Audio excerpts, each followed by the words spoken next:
Steph here. Happy Friday. Yay! That means it's almost the weekend, or it is the weekend. And you get to play tons of games, hopefully, on the weekends. At least I try to play as much as I can. My camera shakes. I stopped touching the table. Sorry. It should stop shaking now. Happy Friday, Slivers. Welcome to the chat. I see that you have contributed to our community challenges. If you're out there and have some channel points you'd like to contribute to some possible game nights that we have in the future, you can do so. We have one challenge for a night of dexterity games, and we have another challenge for a night of Lord of the Rings themed games. Ooh. Now, I know that if we were to play a night of dexterity games, we'd play a lot more games than the Lord of the Rings. Because Lord of the Rings, they are big, deep games that will probably take a little bit longer to play. But still, both games are very, very fun. Actually, you know what we should play for Lord of the Rings is I should teach Michael how to play War of the Ring. We should play that and then play that again. Play it basically one game to learn it and play it, and one game to play on the stream. If the Lord of the Rings night goes through. But I also want to play Journeys of Middle-earth so bad. I basically want to play the new expansion that's still in Shrink and that I've been wanting to play for a long time now. So that is a game that I'm like, oh, maybe if we can get the channel points in, we can start playing the new campaign for the expansion, which I want to play so bad. You know, there's always some other game that needs to get played, so... But one day we're going to play through it. You could get through the rulebook in one day's worth of streaming. That's true. War of the Ring is quite in-depth. And I've played it, I think, twice, and both times we basically had to relearn it. So I'm sure this going into a third game after another couple years after I've played... I won't remember. I'm gonna have to do a full relearn kind of thing. Yeah, Michael's like, I want the collector's edition of War of the Ring. Yeah, me too. That'd be great. If anybody has connections to War of the Ring collector's edition, we'd be interested. Everyone should donate. And then we'll have enough to buy it. It's like so expensive. But yeah. We do have the collector's expansion map and anniversary expansion, I think. Yeah. But yeah, it's hard to come by that War of the Ring collector's edition. But it would be amazing. I will say that much. It would be amazing. So it's been a busy week. Michael and I have been playing a bunch of games. And there's a couple Kickstarters out there right now that I want to talk about. There is we played Wednesday. We played on the stream. We played Darwin's Journey, which I actually wrote about, so I'll talk about it a little bit. I'll talk about it more in a little bit. But that's currently on Kickstarter, and that's fantastic. A game that just recently went to Kickstarter is Ping Yao, which we will play as a publisher night on Sunday. And just talk about it a little bit. There's also an expansion, which we haven't played yet, but we're going to look into that and hopefully talk a little bit about that. So that's currently on Kickstarter now. It's another heavy euro. And then coming out on I think the 18th, so next week, is the Kickstarter for Carnegie, which I can't be more excited about. I am all about Carnegie. I've already talked your ears off about Carnegie, but I love it. And look for that Kickstarter next week. And I'll probably end up playing it sometime again with Shrey and Derek on BGA, so we could show it off again, because I'm a fan. A fangirl of Carnegie. Every day I'm like, Michael, let's play Carnegie. He's like, no.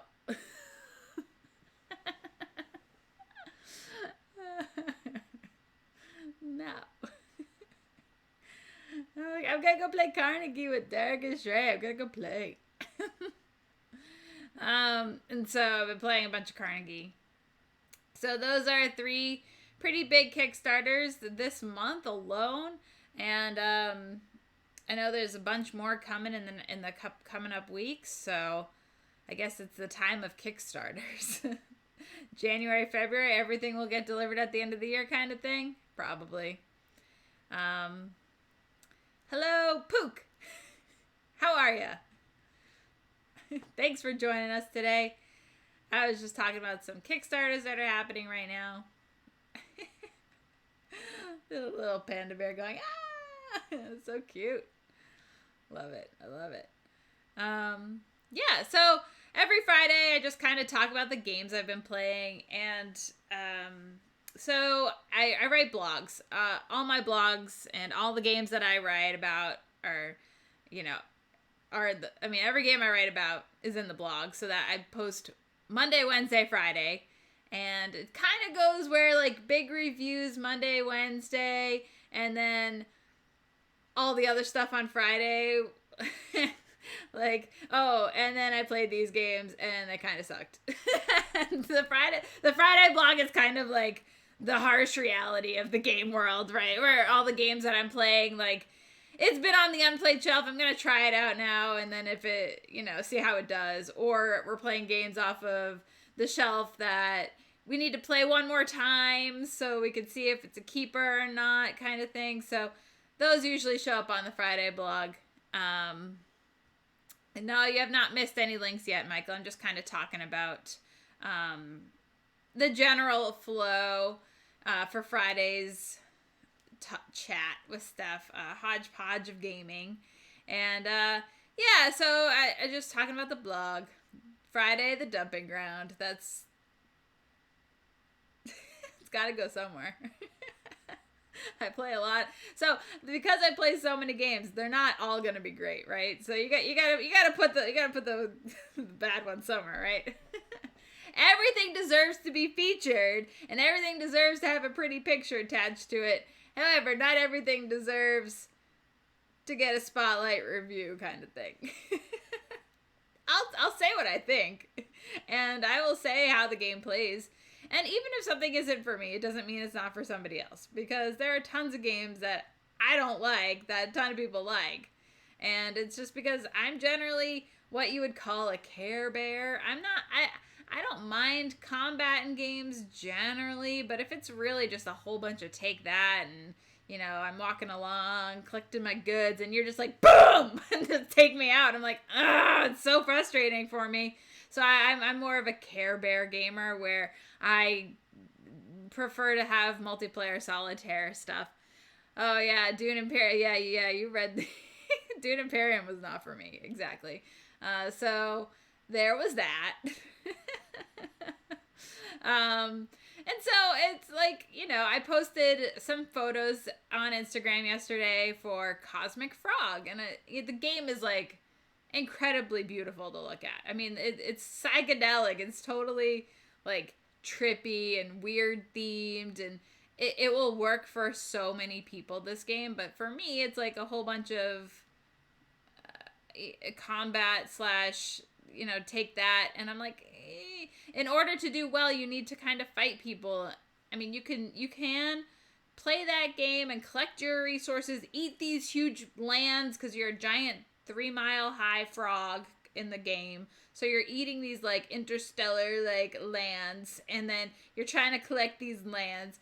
It's weird. And so, but the thing is, people can come and just like beat up on you and take your lands, like you vomit them up kind of thing into their mouth. It's like so weird. It's like you're swallowing these lands into your gullet, and then they can come fight you, and then you vomit them up, and then they goes into their gullet. It's so weird. Anyway, so yeah, for me, the game is definitely interesting. It's just, and I'm glad to have played it, but it's not really my type of game. But, I posted the pictures, I take some pretty pictures, and people are like, wow, it's so cool. And, I'll get people interested by my photos. I don't have to get people interested by what I say, but by my photos. That's right. At least with games that I love, I get people interested by what I say because I'm really all about it at that point. But when it's a game I'm not so like into, I'll just kind of be like, yeah, this happens, and here's a pretty picture. Hey. Yeah, that's Cosmic Frog. It will work for a lot of people. It just doesn't work for me. Anyway, so on Monday, I wrote about a game Michael and I tried out called Post-Human Saga. And this was a game that was sent to me because there is a Kickstarter that's coming out in February and for a new expansion. So I was going to try it out. And Michael and I played that. So it kind of looks like a minis dungeon crawl type thing, but it's not really like that. It's more of an exploration encounters type game where it is multiplayer solitaire for the most part. There's some interaction, but it's not like it could be more interactive with more players probably because there is a phase where you're all collecting land tiles and scavenge tiles, and so first come first serve kind of thing. So if you really want something, there's a little bit of player interaction on how to bid and get for that, but otherwise you're in your own little area. You're not beating up other players or anything, and so you're doing your own thing by exploring and finding, like making puzzles, like I don't know, like pattern building almost, set collection type thing, and you're racing to complete your goals before other people and get points for that.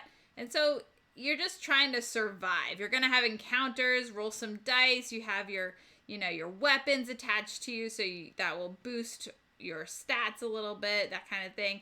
And you're gonna just try and survive. If you survive, sweet. If you die, it's not the end of the world. You lose a point. You kind of lose your health and your morale a little bit, but you come back. I mean, you're not out of the game. So I died, of course.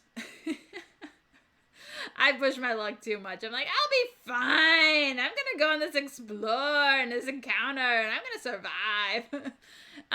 Yeah, I died, yeah. But it was fine. I think I still ended up winning because Michael didn't want to take that many risks at the end of the game. And I'm like, I'm going to go for the final goal and push through it. And if I fail, I fail, whatever. I don't care. And I ended up succeeding somehow. I have no idea. I got lucky with my encounters is what happened. I did die once in that game. But I didn't have any points at the time, so I had no points to lose. So it didn't really hurt me that much.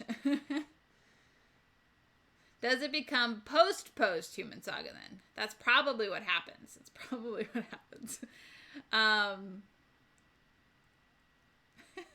Luck is there to be pushed. Exactly.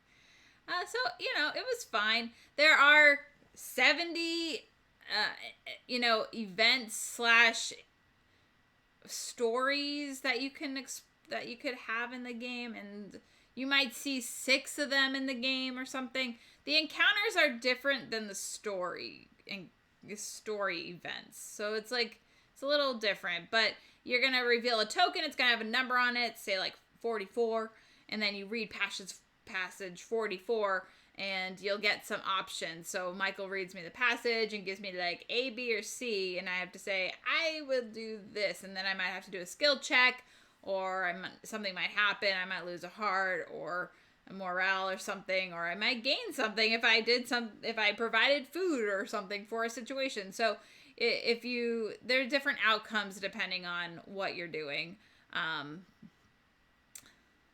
Oh yeah, Michael says, much like Tales of Arabian Nights, but far fewer stories. Far fewer stories. Yes, I had my air quotes wrong. So yeah, it kind of is like that. There is more of a, I don't want to say game, but like more of a scoring system in this. And there's definitely not anywhere near the number of stories as Tales of Arabian Nights. And I certainly like Tales of Arabian Nights theme better in general. I'm not a huge post-apocalyptic kind of thematic, that doesn't really interest me. I do like the surviving though. I do like trying to survive. So that was interesting. So for me, the game was okay. I would play again. I'm not like dying to play it, but I can see how it works for people, and for me, it was fine. It was good. I don't know if it's a long-term keeper, but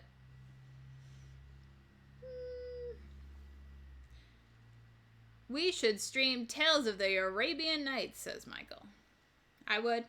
You know who would love to play with us if we streamed it? We could have Derek play with us too, because he's dying to play it.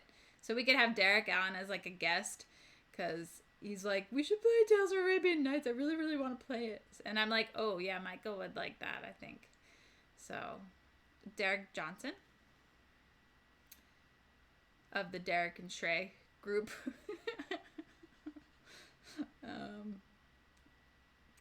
Okay, so next, either is okay, just asking. I see. Okay, cool.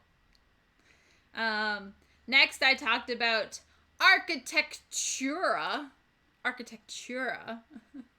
This is a game that came out a few years ago. I actually picked it up at Essenspiel. Essen. And it's from Hobby World, and it's like a card game, but it's getting picked up in the US by Arcane Wonders, so they actually sent me their edition of it. The cards, the back of the cards are like super faded, and I'm like, why would they change it? I really love the vibrant colors of this game. So I mean, the cards themselves are the same, but just the backs of the cards were changed. So for the most part, it's the same game. It is a game where everybody has the same 12 cards. You shuffle them all together in your own deck, and you draw 3. And then you play 1. On your turn, you have 3 cards to choose from. You play 1 to the tableau, and you're just trying to build up your points. And so all the cards have values that can be turned. There are different in-game card effects, but when you play it down, you're comparing the card you play to the card directly to the left of it, and if it's a higher value than the other one will lose some of its value, or even be crushed if it's over double the value of the previous card. So you gotta be careful in how you place your cards, but you're gonna have to play everything eventually, so you just gotta make sure you use your abilities wisely. It's a pretty mean take that game. However, it plays out really quickly that it's not so mean that it bothers me. I don't know. I'm so weird. But it was fine again. I mean, I've played it now 3 or 4 times, and it's fine every time I play it. I certainly don't mind playing it. There are advanced cards that I don't even know if I've played with, but I'm sure that also keeps the game interesting. Derek, welcome. We were just talking about you. Well, I was like, Michael's like, we should stream Tales of the Arabian Nights. And I'm like, Derek really wants to play Tales of the Arabian Nights, so we could have Derek on as a guest. And so yeah, that could be arranged at some point. We'll play that. Yeah, so we were talking about Post-Human Saga and how it has stories kind of like you find in Tales of the Arabian Nights. So that's how that came up. That's how that all came up. Yeah. So that could be fun. Let's see. And then I played a game called Frenemy Pastry Party. And this was a game that I think Shrey read the rules to, or Dan, or I don't know. Somebody read the rules to, and we all kind of played on TTS, because there's a mod on TTS to play it. Otherwise, I wouldn't have been able to play it, because it is a 3+ player game. And Michael was like, yes, I don't have to play, because it looks like a little, like, you know, anime, really cutesy card game, and Michael isn't a big fan of all that jazz, and I'm like, it's so cute! Yeah, exactly. Michael just literally wrote in the comments, it's so cute! And then Derek followed it up with, it was so mean. It's a little mean.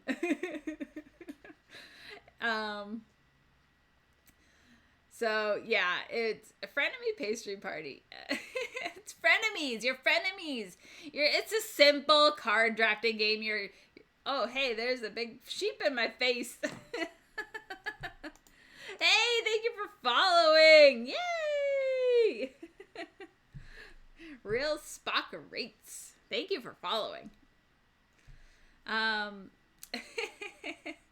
Okay, so yeah, Frenemy Pastry Party is a light card game there's a lineup of cards. You could take ingredients to your hand, or you can bake a cake. And so you're either doing one or the other. You're either taking a card or you're baking a cake. And if you bake a cake, you can ask friends to help you. And you don't need to have all the ingredients in your hand. You can be like, hey, Derek, do you have any blueberries you want to contribute to baking my cake? And he can put down some blueberries. Hey, Shrey, do you want to donate some mangoes to my cake? And he can if he wants to. And so you kind of ask your friends for help, and then you supply all the other ingredients that you need. Now, your friends will get points for the cards that they have submitted to your cake, and you get the cake points. So if you can get your friends to make the whole cake for you, that's great. And you get 5 points for the cake, then you didn't have to do anything. But whatever cards that they've submitted, they also get 1 point per card. So you have to kind of balance it, and everybody has secret goals. So my secret goal was to have contributed the most blueberries. So I was collecting all the blueberries in the middle row, hoping that they would see that I was collecting blueberries. Nobody was paying attention to what anybody was taking, so that wasn't really working very well.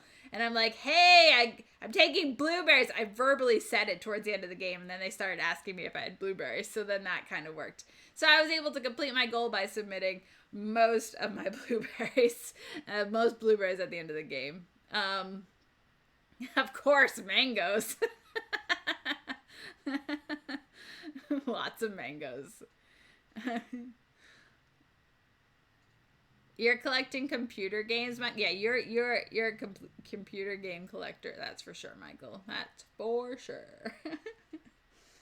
So that was Frenemy Pastry Party. I mean, it's really cute. It's really cute. It's super cute. Like, I want to keep the game mad just because it's so cute. It's so cute. And, I'd play it again. I'm not sure all of the hidden goals are balanced. They don't really seem like it. But, for a light 15-20 minute card game, you can't really complain too much, I guess. I mean, I can. Dan definitely can. We all know Dan can complain. So, yes, you can still complain. Let's see. What was next on my list? Next on the list was Castles of Tuscany. And Castles of Tuscany, we played on the stream last Sunday. Was that Sunday? Yeah, we had Feld Night last Sunday. And we played it. I wanted to make sure we got Castle of Tuscany played so we could stream it and for the Feld Night. And Michael hadn't played it, so we had to make sure to play it first. It's super, super light. We played it really quickly, too, on the stream. I think the whole teach and play was under an hour, so that's fairly fast. It's good. I mean, I like it. Michael likes it a lot more than I like it. It's probably in the middle rung somewhere on my ladder of Feld games. It's somewhere in there. It's not a favorite, but it's not bad. It's light. It's light.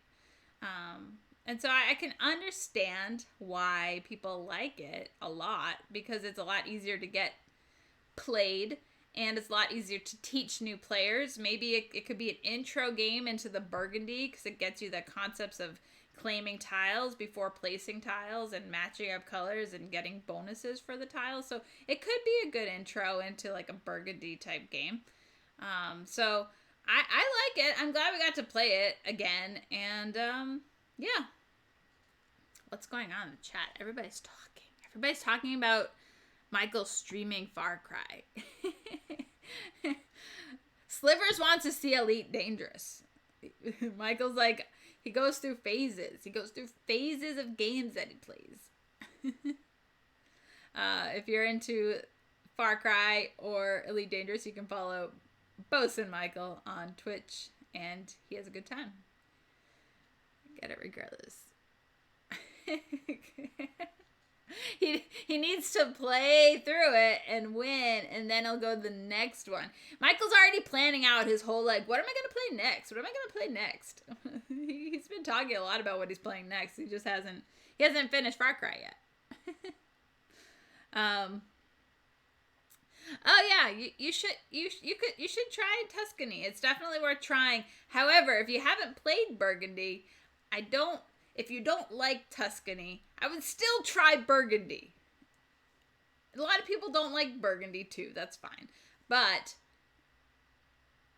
I do rate Burgundy still much, much higher. It's like, I think Burgundy is my number 1 Feld game, and Tuscany is probably like my 17th favorite Feld. Something like that.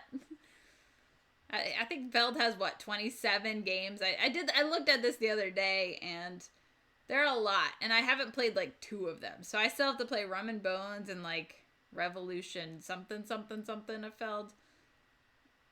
So I still have 2 of his to learn out of the 27 or something Feld titles. I have not tried Fayum. I am generally not a fan of Friedman Fries's games. There's been very few that have excited me, I guess. I like probably Power Grid the best, and it's been 1,000 years since I've played Power Grid. I've played, as far as this big box game goes, I'm not excited by them ever.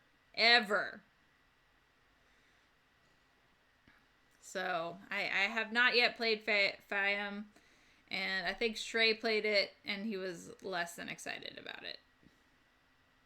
Doesn't mean it's not good. I don't know. Oh, I've shaken the table. Sorry.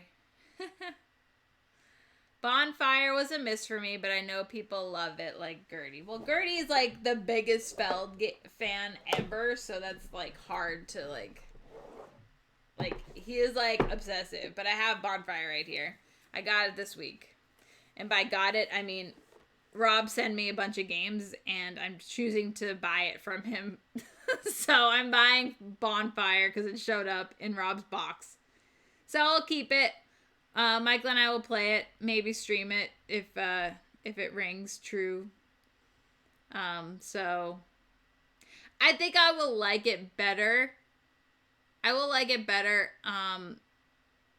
In person on a table than I did on Tabletopia. I really hate Tabletopia. So, God, it's bad. It will be much, much, much better in person. I'm guessing.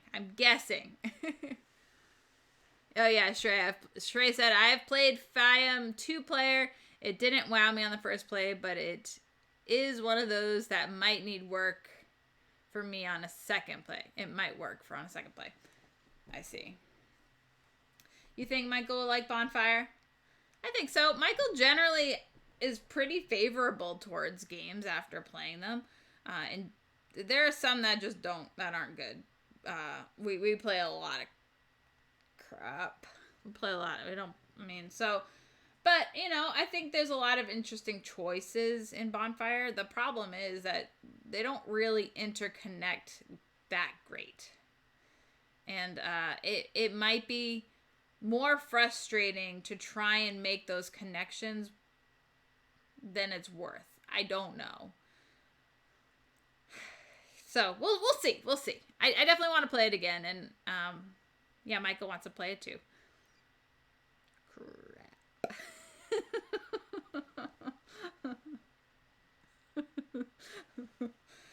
Let's see. So, next up on my list of games to talk about is Darwin's Journey. And this is on Kickstarter. If you haven't backed it, go do that. I'll let you take a break to go do that. And I'll still be talking about Darwin's Journey when you come back.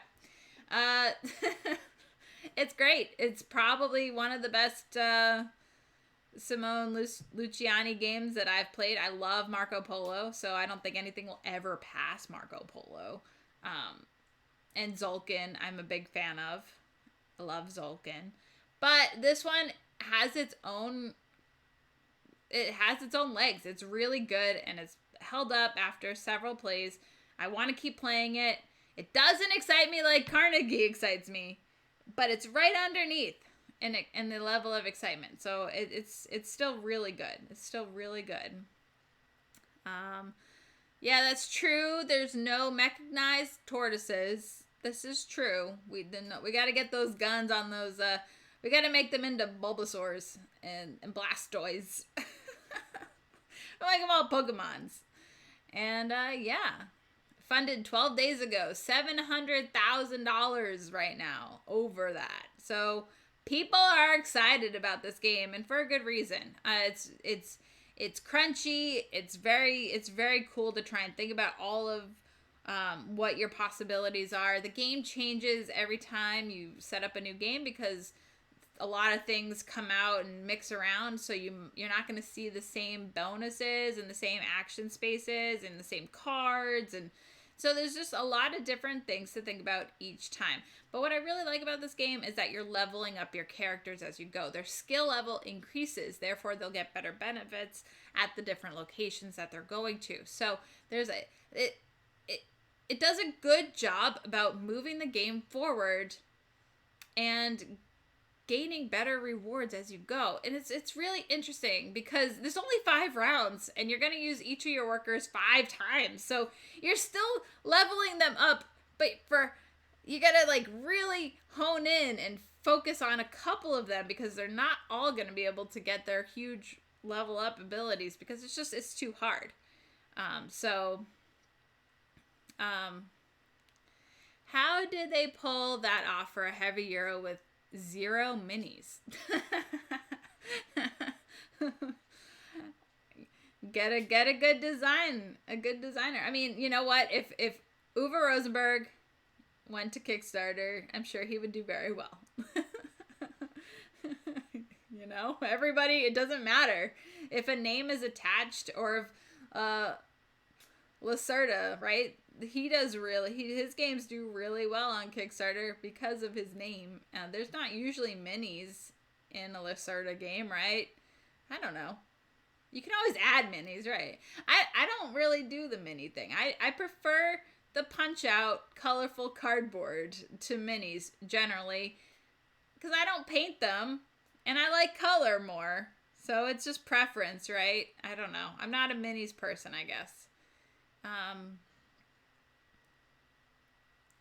No, I know. I was talking about Lacerda games in general, like On Mars and all of the Eagle Griffin games. They all go to Kickstarter and they all do very well. But yeah, Luciani is also a pretty big designer that people want to play his games, so they will want to back it as well. And it's a cool theme. I don't know. I don't know how this well is. I don't know. 700,000 is very good. Thunder Griff Games is they're very they make very high quality good games. So it doesn't surprise me that it's doing well. Hey, thanks for the cheers. Woo! Oh yeah, Shrey gave me some stats. On Mars did 970,000. That's crazy. That's so crazy.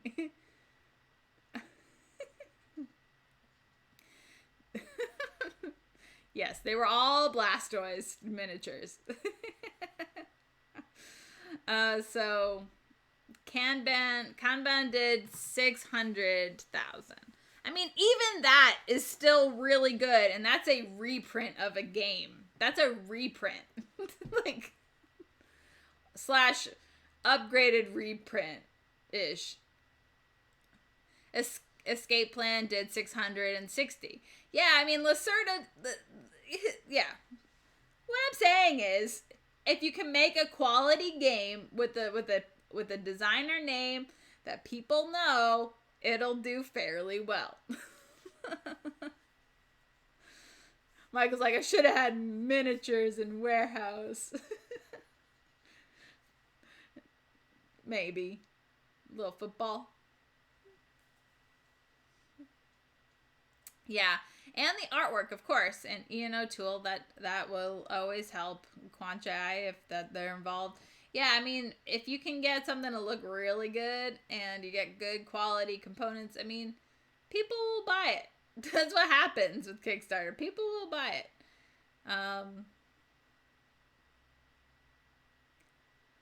Yes, Ian O'Toole. Let's see. Then we played a game called Seven Bridges. Shrey, you missed out. I know you were playing Age of Steam, but we played Seven Bridges on the stream on Wednesday after we finished Darwin's Journey. And the designer was in the chat with us, so that was awesome to have him there. Apparently he's a Newfoundlander, so he's a big fan of Great Big Sea. So we had a lot of chat about Great Big Sea, which is obviously my favorite band, and I was so excited. And that was really funny. And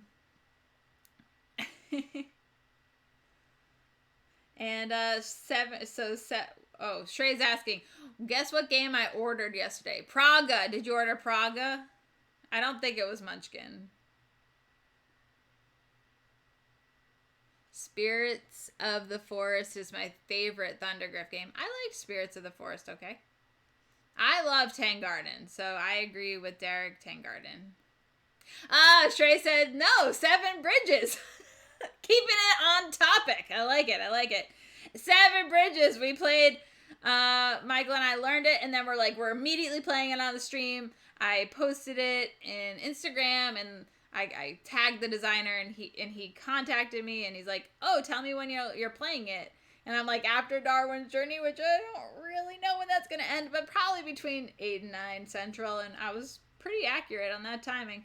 And so he was in the chat, and we played. It's fantastic. It's so good. Michael and I both really, really love it. It's a great roll and write. It's thinky. There's tons of ways to score. You're basically going off the dice that you get, though. So, if you roll a whole bunch of specific dice, you might get more opportunities. So there's 2 types of dice that allow you to draw over multiple squares, but if you don't roll them, we didn't roll them on Wednesday, so yeah, I didn't close my loop, and I'm like, no, my loop, and so I was so sad. I didn't close my loop. I had this huge, and then I just had this little bit. I'm like, I can do it. No, I didn't roll it, and I was living on the edge. But our scores were not great on the stream. But the game before that, our first game, we did much better. We rolled a bunch of a bunch of those dice to help us out, and yeah, I think we're well above our scores from Wednesday. So it's such a great roll and write where you're drafting dice, you're mapping out your grid and trying to collect points for trees and buildings and creating a loop, going over different bridges, collecting landmarks.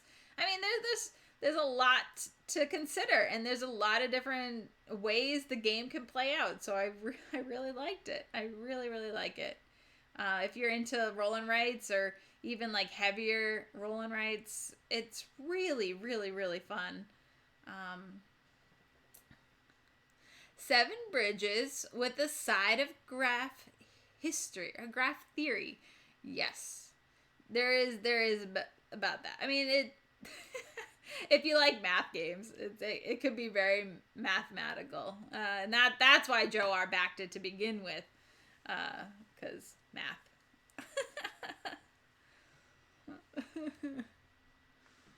What is this? What's this? Gamer Daddy, I don't mind Flux. We're talking about Flux now in the chat? What? I'm not a big Flux fan.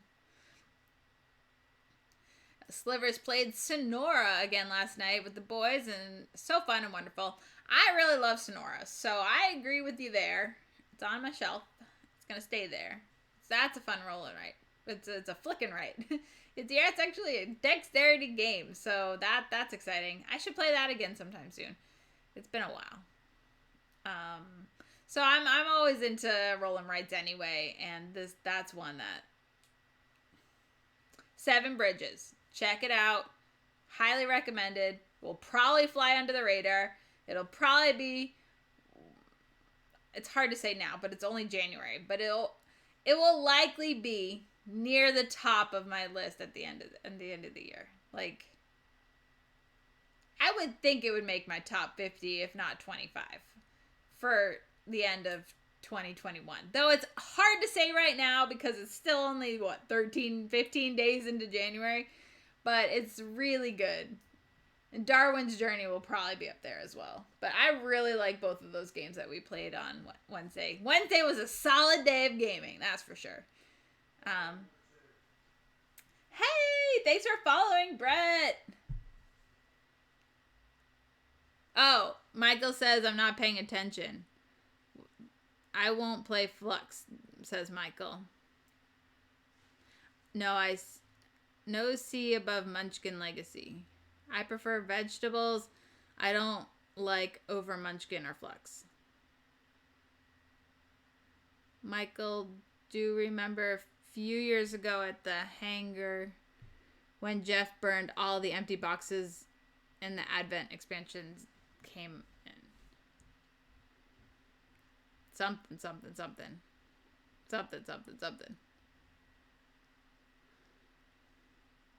I don't know what I'm supposed to look at, Michael.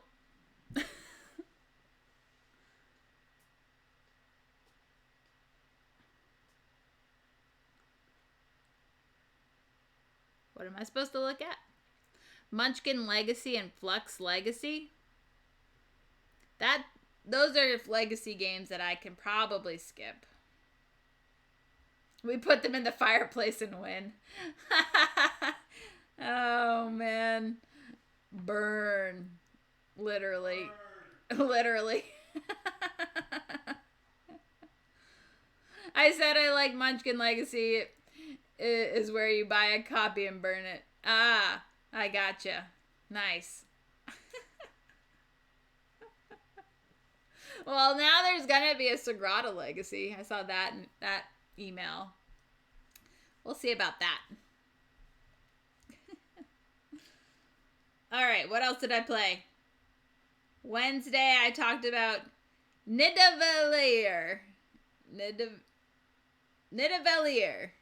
I'm going to spell it for Michael in case I can't say it like Nidavellir. I think that's right. Nope. There goes Nida. Oh, well. Nidavellir.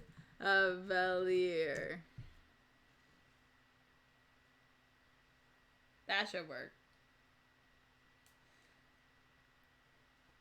Yeah, I'm also wondering how they're gonna do Sagrada Legacy. I don't know. I definitely want to play it because I love Sagrada. So I played Nidavellir. This is immediately on the wish list. I really, really liked it. I think Shrey, Derek, Dan, they all liked it too, but I really liked it. It has a really interesting bidding mechanic that I really like, and a set collection. It's pretty standard set collection, easy to understand and follow. It really just works for me, and I think that's a keeper. Now, I only played it the one time, so I definitely want to be playing it more. See, Shrey liked it and would play again. Derek said it was a nice surprise. Because we play so much crap. I'm just kidding. It worked smoothly.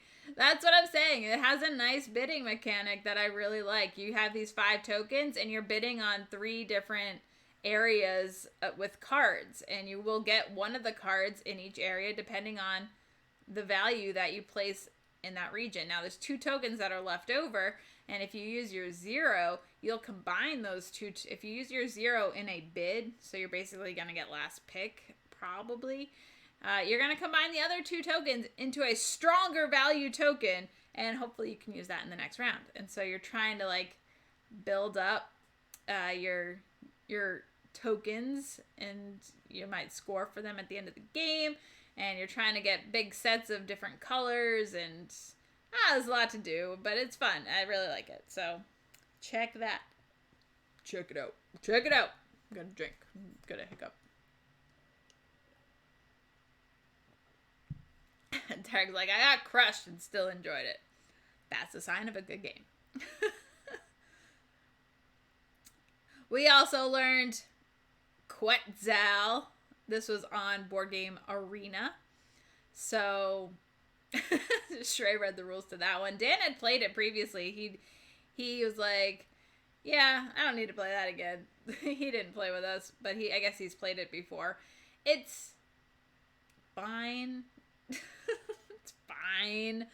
I think the gimmick is in the meeples. Each round you're going to roll your meeples, and they're either going to land on the side or the black side or the white side on its side. If it's standing, you get an extra $1, and it's considered wild. If it's on its side, it's considered wild, meaning it could be black or white. There are spaces on the board that require white meeples and black meeples. So it's pretty basic worker placement. There's nothing overly special about this game. It's riding on the fact that you're rolling meeples. Yeah.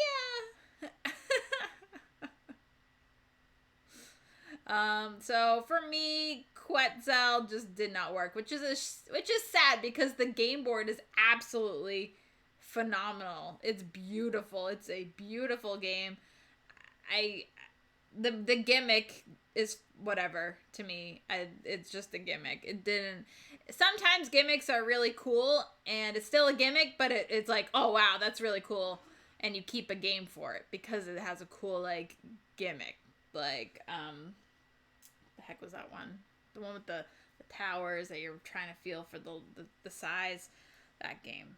I can't remember what it's called. It's right down over here. What's it called? Tajuto. That has a gimmick, right? So that's like a total gimmick where you're feeling in the bag for something, and you're gonna. So it's a textile thing. It's like cool, and so you keep a game because it's that. Even though the game is like not fantastic, but it's different. It's like so different.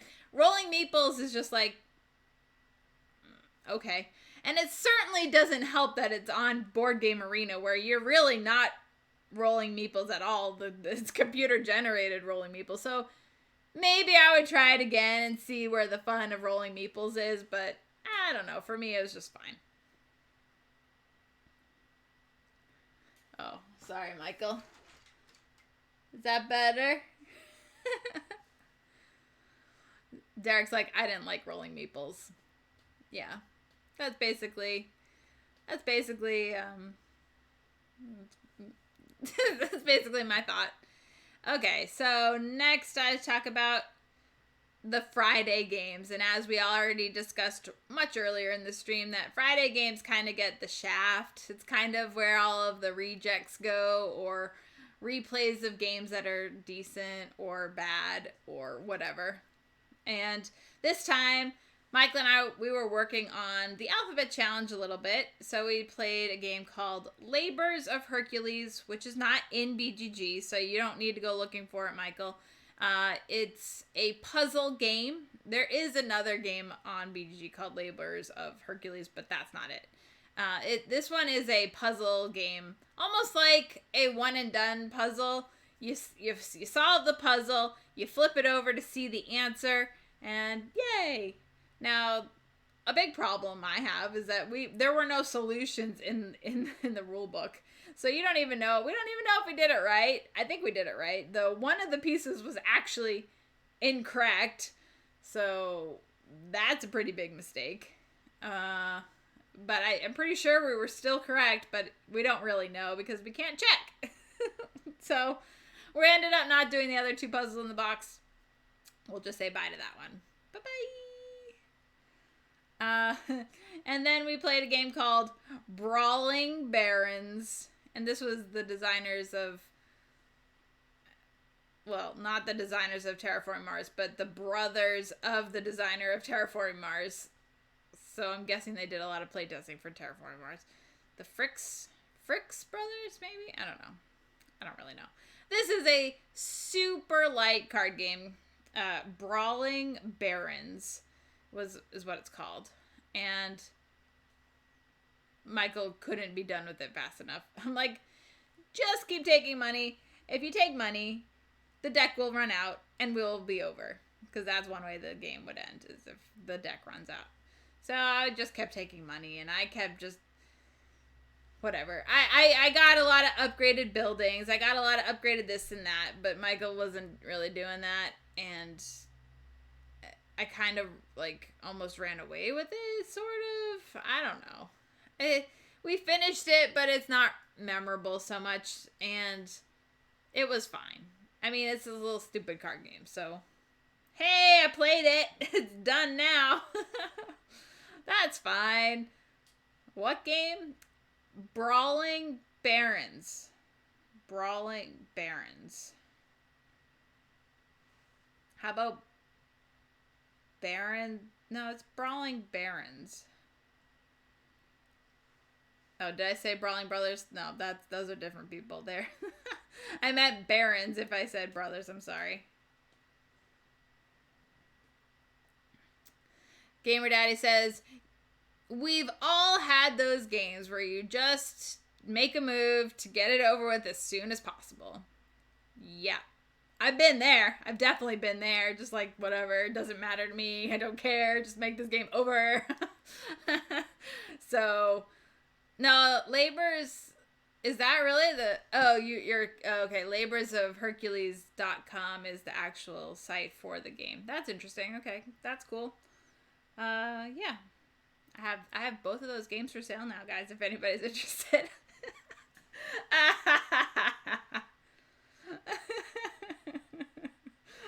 Michael's like, it's just not great. Yeah. Oh, man. Okay, then we played... Oh, I was gonna... Oh, yeah. Gotta write myself a note. Okay. So then we played a game called Fields of Green. And this game, I wanted to pick up again because, well, actually for the first time. I played it long ago when it first came out. I was always really into the Among the Stars. I liked that game a whole lot. But I found after repeated plays that it was just very samey and nothing... There's no real advancements from round to round in Among the Stars. And so, with Fields of Green, you're kind of doing the same thing, but different. You're drafting these cards from a face-up selection of cards. So, it's not really like pick one, pass sort of thing. But, which is good, it's different. And you're placing them in your little fields. You're building up your little farm area. You might collect some chickens, collect some silos...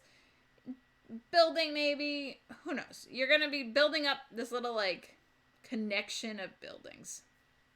And what makes Field of Green better is the fact that every round players will choose what type of buildings will get put in the mix. And this is the interesting part. This is what makes the game a keeper. Now this was on the play again to see if it's a keeper shelf. And the first time I played was a 4-player game, and it took a really long time. Way longer than it should have.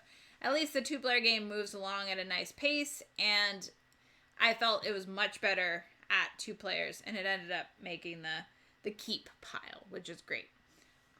So I'm glad we got to play that. It's good. It's drafting and tile placement, card placement or whatever you want to call it. And you're trying to just... make it all work because things need to run. So you need to make sure the water's within range. You need to make sure there's chickens within range or whatever you're trying to do. Cards have requirements, and so it might score based on the vicinity of certain things. So you're just trying to make it all work and score the most points. So it's fun.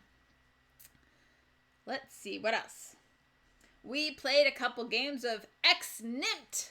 This was for the Alphabet Challenge. Obviously, I'm like, we need to play an X game. And this one I knew I liked. I found it at the BGG. What is it called? BGG auction. Charity. Whatever. A couple years ago. 2019 BGG storage sale. Thank you.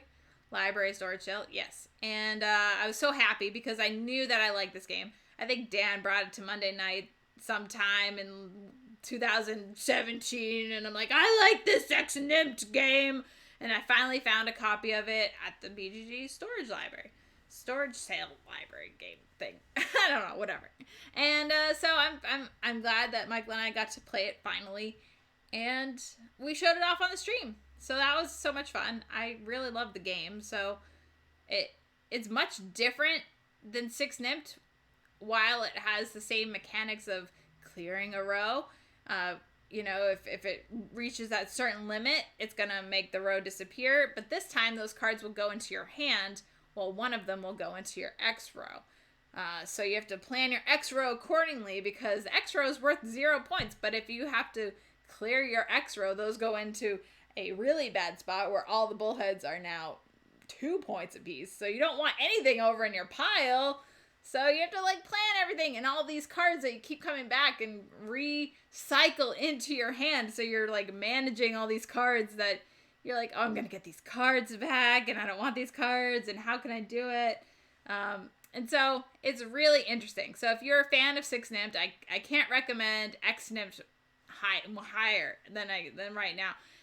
It plays 2 to 4 players. So if you play mostly 2 players, this is a great game for that. Definitely recommended. Play it. And what?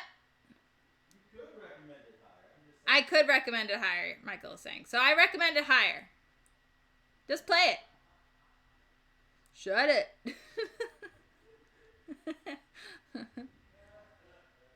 Alright, the last game on my list right now is Orbis. This was from the played but should we keep it shelf? And the result of that was it's for sale. So I don't know if that tells you what you need to know. The game itself is fine. It does what it does, and that's fine. And it's a tile drafting, and you make your little pyramid. So you start off your base row with any colors, red next to red kind of thing. And then when you go up from there, the tiles that you put on the next row have to at least have one side in common with what's below it. So you're getting more and more limited as you make your tower taller. And then the actions of the tiles are just whatever. They're fine. I don't know. The whole game is just fine. I like the artwork a whole lot, which is why I wanted to get it in the first place, and it was a Secret Santa gift many years ago. But ultimately, it's just not engaging. It's not that much fun. It's fine. And so I'll end up selling that, I'm sure.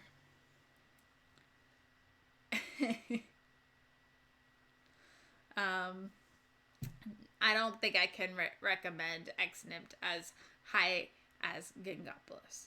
Gigapolis is the highest of the high. And that was my week of gaming, everybody. Now, I did want to touch on a few things. So, I had somebody on Instagram contact me, like, will you play my game? And, 1, the game wasn't on BGG. 2, they have a website for their game with no information about their game except a video, which I'm not watching their video. And so I told them all of this in the Instagram message system. I'm like, look, I can't find any information about your game. Does it play? How many people does it play? What kind of game is it? And if I can't find anything like that, no, I don't want to play your game. Like I shouldn't have to watch your video to figure out what type of game this is and why I would want to play it. So I said all of this, and I'm like, I'm sure the game is horrible. And, you know me, I tell it like it is. It's not good. So we'll see what he says. I mean, you can't make a game and not know about BGG. That's all I'm saying. You gotta get your game into BGG. What is this? I don't even know what it was called. It's called, I'm looking, because I have my Instagram on my phone over here. It's called Investiture Game.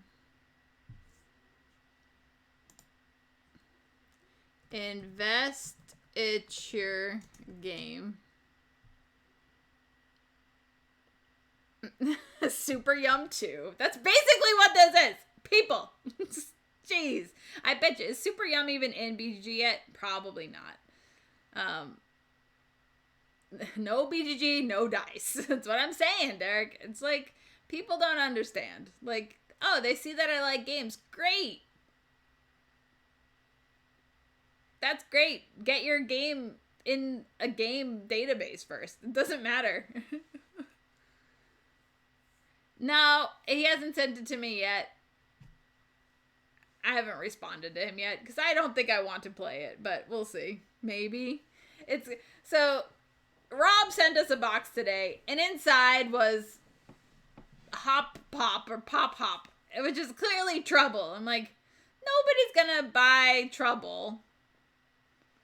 And so it's kind of like Super Yum. Nobody's gonna buy Super Yum from us. Like, nobody. I will be surprised the day that we sell Super Yum. Maybe we should just gift it to Bryant.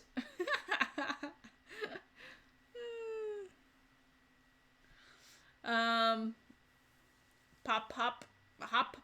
I don't know what it's called. Alright, so I just wanted to mention that. Like, if you are putting out a game, make sure your game's on BGG. That's all. It's like, that's where the information is. That's where you, or at least your website should say what kind of game and how many people and how long it takes to play and this. All those standard things that you expect to see if you go to a game site for a specific game. It's about investitures. Don't you know? Yeah, that sounds like super boring in my opinion. Oh, wow. I don't need to. Sorry, I'm trying not to shake the table. Be very still. Very still. Yeah. And so then I'm going to talk about the games that came in this week. The stack is small, so it won't take that long. We already talked about this one, but this is Bonfire. I'm buying this from Rob because it was in Rob's games, so. Bonfire. Hopefully that will show up on the stream at some point. It's a big, heavy game. Big, heavy Euro. Felled delicious. And then we've got this new one from Big G Creative. Bluffinier. Hey, we could try and play this one on the stream. Maybe we'll do that at some point. Because we need 3 players. We need 3 to 6 players. And we're going to roll some dice. They're D4s, but they're funny D4s. So I said they looked cool, but Michael's like, no. It could be. What, Michael? What? Guess what? Oh, I know that this is probably not in BGG. It took like 1,000 years to get Megamouth in BGG, and I don't even know if Megamouth is even in BGG yet. So, oh yeah, no. So the thing with Big G is that they like to be like, big announcement the day it comes out. So they don't like to have anything on BGG. They don't like to have any news or recognition for any of the games until it's out. I don't know if that has something to do with like Target contracts or something. But yeah, I have no idea why it's not on BGG. because obviously it's out and it's in Target right now. So I agree. I agree with you. It's just stupid. Stupid. And then the last one that I'm totally excited to play is Fossilis. This is just a cover. Because Michael and I set up before the stream, so it's all sitting right here, right next to me. We're gonna play it as soon as the stream is done. And yeah. So I'm excited. This one, I saw it. I think I interviewed Kid Table Board Games. I think I interviewed them during a BGG stream, and we got to test it out a little bit, and it looks amazing. So I'm very excited to get this played and to talk about it and show it off on the stream at some point. Stream is breaking up a bit. No! Am I losing? I'm not. Oh yeah, I lost some frames. No! I lost some frames. Well, I'm almost done anyway, so hopefully that's okay. So that's all this week. And we will be back. It does seem fine. Now that I'm watching it like a hawk, it's like, okay, I'm gonna watch it. Make sure nothing else messes up. Yeah, I might have, by shaking the laptop. I didn't purposely shake the laptop. It just happens to be on the table. Sorry. Yeah, so Sunday we're going to have a publisher night. We're going to have Jinx Studio. I actually don't know if Tyson's going to join in or not. He's still deciding that. But Michael and I will play through Ping Yao without the expansion, but we'll show off the expansion. And yeah, that will be fun. Michael's like, who wants to play Ping Yao with me? Make sure I do it.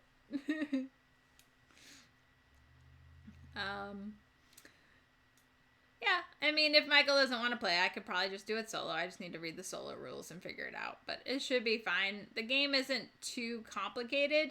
There's just a lot of nitpicky rules. So, but we'll talk about all the rules and everything on Sunday. And yeah, we have to figure out when we're going to be playing an UVA day. Or I could just do an all-day event of UVA streams and just play solo. Michael make an appearance for Le Havre, and I'll just play solo through like Caverna, Fields of Arle, Feast for Odin. I'll just do like a full day of Uwe Rosenberg games solo. Boom, boom, boom, boom, boom, boom, boom, boom. Like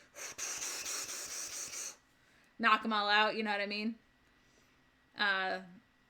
Because I love me some Uwe Rosenberg games. And I didn't even play Fields of Arle once in 2020. So, in my opinion, that's horrible. And I need to play some more Uwe games. My love for Uwe Rosenberg games is quite high. And not as high as Michael's. So, yeah. gotta play them somehow. Whether it be solo or not. But, yeah. We'll figure out an Uwe day at some point and get some games played.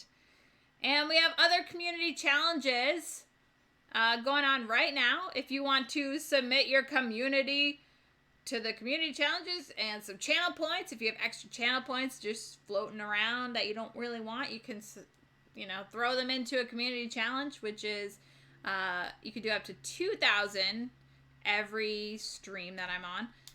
And yeah, we have one for Dexterity Night, and we have one for Lord of the Rings Night. I'm like, Michael, we should probably learn how to play War of the Ring, and we could show off War of the Ring. Wouldn't that be epic?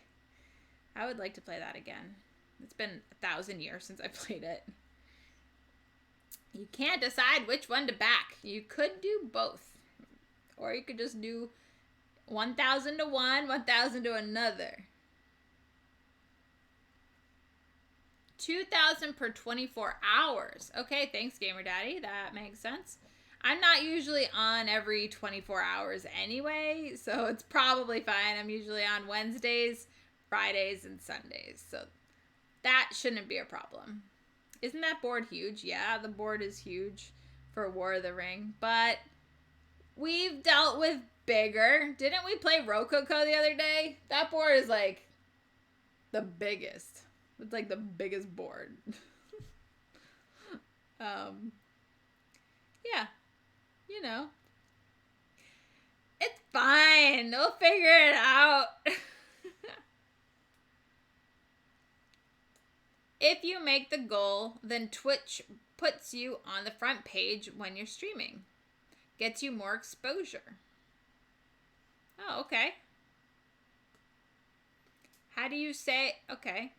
I mean, that's interesting. I have to read more about that then. I don't know how to, I mean, we made the goals, the UVA goals. We made the UVA goals, and we made the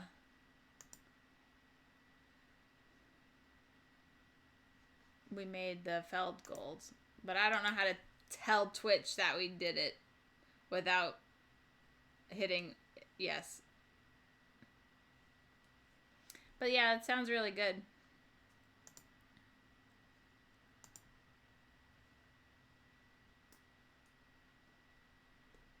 We should do lots of little goals. Sorry, I thought you were talking about the Twitch goal. What's a Twitch goal versus a community goal? I don't really know the difference. I'm still kind of new to Twitch, so there are a lot of little nuances and everything that I'm just not familiar with, that I'm slowly learning as I do more and more and more and more and more. But yeah, that's okay. So we got those community challenges going on, and Sunday's Ping Yao. Figure out when we'll do UVA. I'm trying to think, what else am I forgetting? If you need a game calendar, might as well mention it, but I got a game calendar for sale. I sent 3 out today, so people are still ordering calendars for me, so that's really great. Thank you for that if you've already gotten one. Yeah, I'm not yet partner. I need to get like an average of, I don't know, 75 viewers an hour, 75 viewers per stream, which that's just not. Okay. I think that's about it for today. Thank you all for joining me. Shrey says, sounds like there might be a boost this stream channel points goal. I will be right back and we'll talk about it more.